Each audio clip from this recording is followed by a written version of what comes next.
Welcome back traders. आपका दोबारा स्वागत है बी ए ट्रेडर के नए सेशन में। कल का मार्केट और अब जानते हैं कि आज का मार्केट कैसा रहा। पहले उसकी बात करते हैं। क्या गजब गैप ओपनिंग दी और मार्केट वहाँ से फॉल हुआ। ठीक है, अगर देखा जाए तो 15 मिनट्स चार्ट, 5 मिनट्स में ऑल दो एक स्पाइक था और इसी स्पाइक की वजह से मुझे नहीं लगा था कि मार्केट जो है वो ऐसा गिरेगा। ठीक है, इतना हाई हाई पर ही था। तो मेरा ये था कि शायद मार्केट इस रेंज में बना रहेगा और ये क्लोजिंग देगा। मतलब क्या कहें इसे कि जिन्होंने कमाया होगा उन्होंने बहुत अच्छा कमाया होगा, क्योंकि काफ़ी अच्छा मूवमेंट था।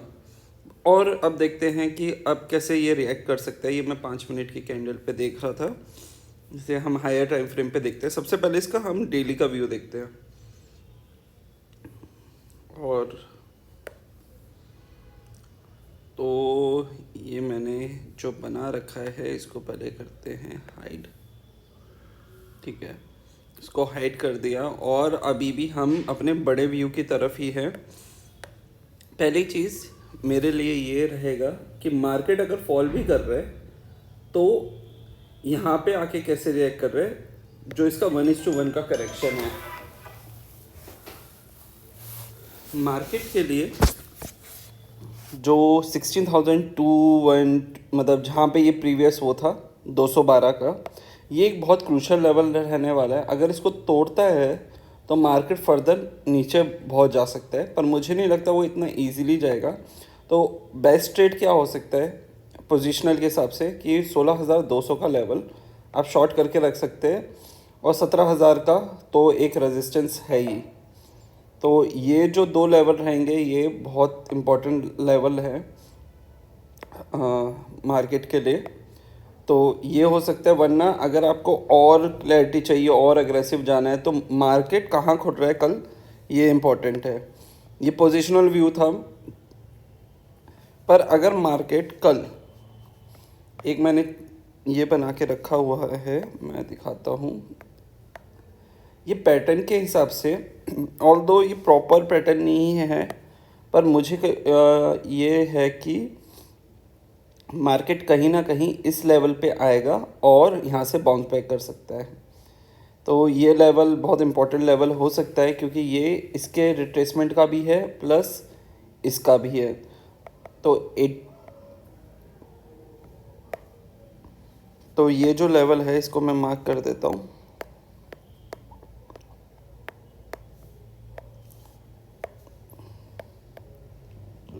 $16,400 तो अपने आप में वो एक साइकोलॉजिकल लेवल तो है ही मार्केट के पास 100 पॉइंट से ट्रैवल करने के लिए। पर आपको अगर ट्रेड लेनी है ना तो आपको क्या करना है, अगर मार्केट कैसे भी ये जा रहा है ना तो आप क्या करिएगा, 16,500 का जो लेवल है इसको शॉर्ट करिएगा। तो क्या हो सकता है कि अगर मार्केट आके यहाँ पे टाइम स्पेंड कर रहा है तो भी आपको अच्छा खासा प्रॉफिट मिल जाएगा। और उसके बाद अगर ये अपसाइड दोबारा ब्रेक करता है तो अगर आप बुक भी करेंगे तब भी आप प्रॉफिटेबल ही निकलेंगे। तो ये होता है सेलिंग का फ़ायदा। पर अगर इसको ये ब्रेक कर दिया तो हमारे लिए हर लेवल ही क्रूशल हो जाएगा। फिर मुझे ये लगता है कि अगर ये वाला लेवल तोड़ा है तो यहाँ से रिटर्न होना मुश्किल है, तो वो सीधा नीचे ही आएगा।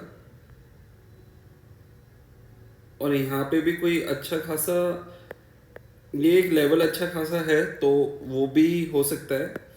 बट मुझे पहले कल का लेवल ये इंपॉर्टेंट है, तो उसी के बाद मैं डिसाइड करूँगा कि लॉन्ग ट्रेड कैसे बनानी है। क्योंकि मार्केट में वेव 5 पेंडिंग है और अभी तक ये क्लियरिटी नहीं हुई है कि इसने वेव 4 कंप्लीट करा है या नहीं। ठीक है, और अगर मैं इसको हटा देता हूँ तो इसको अगर हम देखेंगे दूसरे पैटर्न में,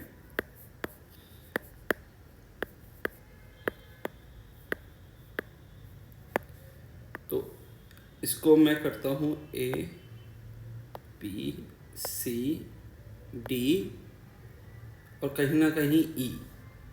अगर मैं ये भी मानूं कि ये भी हो रहा है मार्केट में तो भी, तो वेव 4 कम से कम इधर बननी चाहिए। तो ये भी बहुत इंपॉर्टेंट रहेगा कि वेव फोर्थ आके कहाँ से कहाँ पे बन रही है। और इसका अगर मैं रिट्रेसमेंट डालूँ 2 से लेकर 4 तक का, तो वेव ई जो हम एज्यूम कर रहे हैं कि यहाँ पे बनेगी, तो वो 0.38 के लेवल पे बनेगी। तो ये कंडीशन हो सकती है मार्केट में, तो इसीलिए। और वो देखिए 16,700 का लेवल होगा, तो मार्केट के लिए एक वो भी अपने आप में अब एक लेवल है। और वो ABCD पैटर्न बना सकता है शॉर्टर टाइम फ्रेम में। तो ये मेरा एक व्यू रहेगा। और मैं इसको इसलिए कह रहा हूँ क्योंकि अगर आप गैप्स देखेंगे तो बने ये इम्पल्स का पार्ट होता है, क्योंकि ये इम्पल्स का पार्ट है तो जा सकते हैं। दूसरी चीज़ क्या हो सकती है, ऑन द अदर हैंड, अगर हम ये कहते हैं कि ये चलो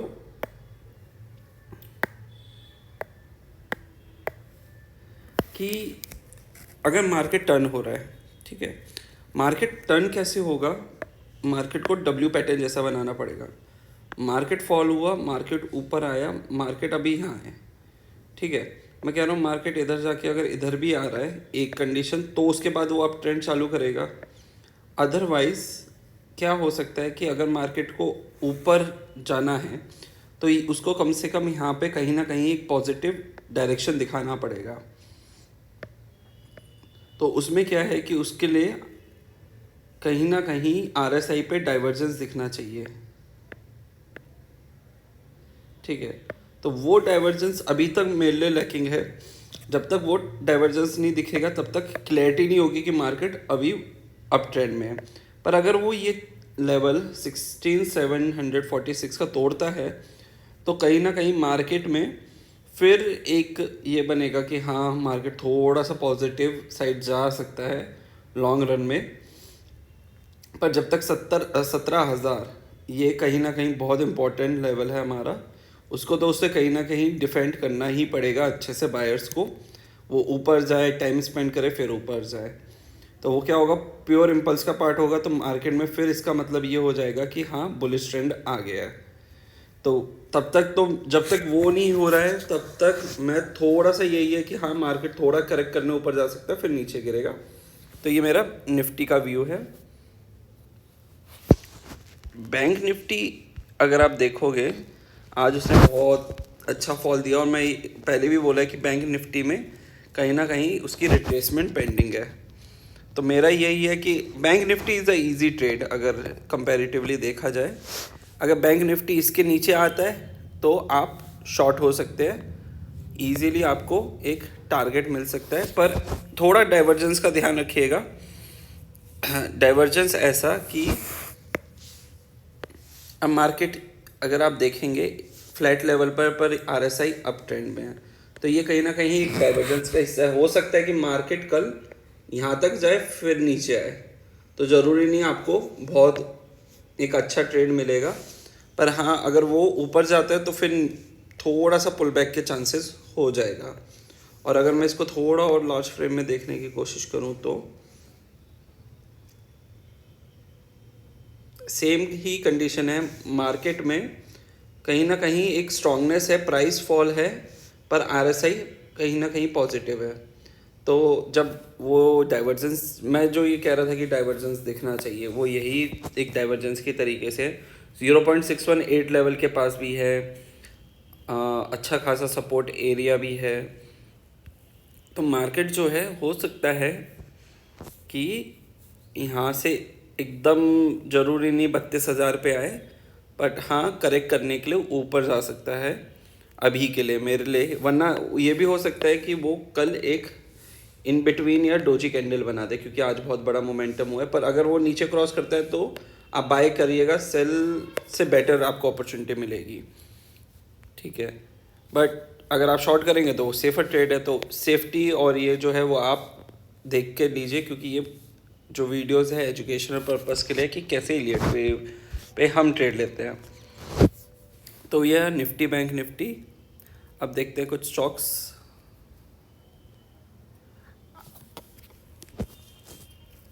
इसमें मैं ये बोलूँगा कि कहीं ना कहीं मुझे IT थोड़ा पावरफुल लगने लगा है। आज मैंने कुछ ट्रेड भी लिए इन सब में। हैप्पीएस्ट हैप्पीएस्ट ने ऑल दो नेगेटिव कैंडल बनाया है, पर हैप्पीएस्ट में मुझे ये लगता है कि अब टाइम आ रहा है कि वो मोमेंटम दे। अगर वो ये लेवल डिफेंड करेगी, अगर आप अपसाइड ले रहे हैं तो आप ये मान के चलिए 0.5 के नीचे आप उसका स्टॉप लॉस लगा के रखिएगा, और ये आपको और नीचे भी मिल सकता है, 700-800 पे भी मिल सकता है। तो वो एक इम्पॉर्टेंट रहेगा, क्योंकि ये बहुत इंपॉर्टेंट सपोर्ट है।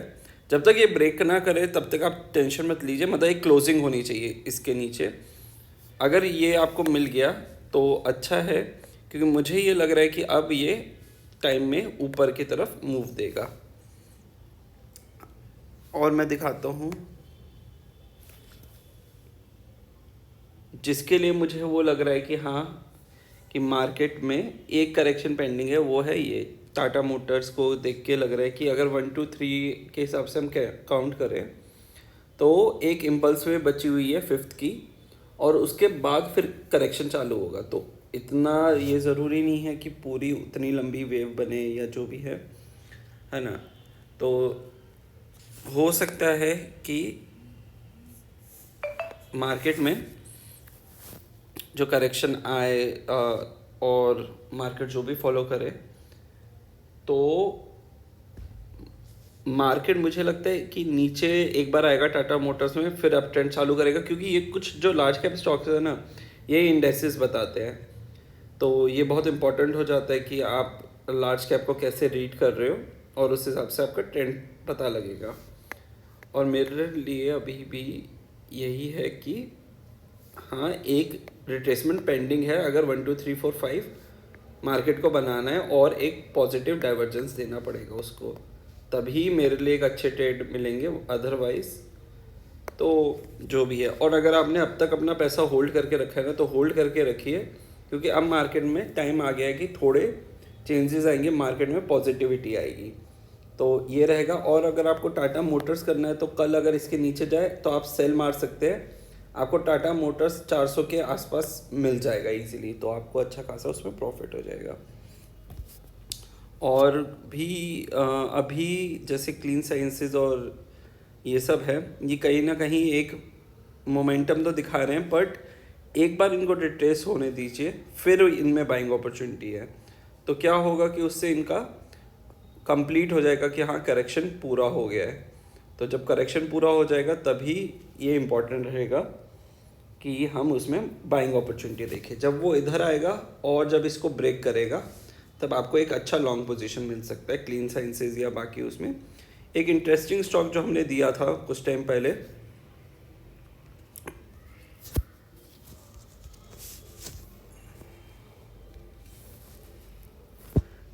ये हमने दिया था 172 के आसपास, बोला था कि 187 के आस ऊपर आप खरीद सकते हैं अगर क्रॉस करे तो ये ऑलरेडी हमारा, अगर आप देखोगे 180 से 201 पहुंच गया, और मुझे काफ़ी उम्मीद है ये अब ट्रेंड चालू करेगा। तो अगर पूरा मार्केट फॉलो हुआ तो ये भी फॉलो होगा, बट हाँ, कहीं ना कहीं ये अब थोड़ा सा स्ट्रॉन्ग होने की कंडीशन पे आ जाएगा। तो ये सर्किट्स में भागने वाली कंपनियाँ तो ये सही रहेंगे। तो आप इन सब में ट्रेड ले सकते हैं, इन्वेस्ट कर सकते हैं लॉन्ग टर्म। अपना रिस्क कैपिटल बचा के रखिएगा और पोजीशन साइज इनके हिसाब से रखिएगा, और कीप लर्निंग, तभी कुछ आपको फ़ायदा मिलेगा। चलिए, नेक्स्ट वीडियो में मुलाकात होगी।